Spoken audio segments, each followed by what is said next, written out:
সাফ অনূর্ধ্ব-17 ফুটবল। দক্ষিণ এশিয়ার বয়সভিত্তিক অনূর্ধ্ব-17 সাফ চ্যাম্পিয়নশিপ ফুটবলে আজ প্রথম ম্যাচ খেলবে বাংলাদেশ। শ্রীলঙ্কার কলম্বোয় বাংলাদেশের প্রতিপক্ষ নেপাল। কলম্বোর রেসকোর্স স্টেডিয়ামে বাংলাদেশ সময় সন্ধ্যা 7টায় মাঠে গড়াবে এ গ্রুপের দ্বিতীয় ম্যাচটি।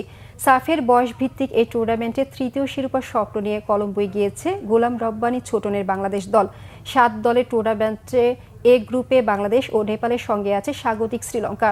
বি গ্রুপে ডিফেন্ডিং চ্যাম্পিয়ন ভারতের সঙ্গে অন্য 3 দল পাকিস্তান, ভুটান ও মালদ্বীপ।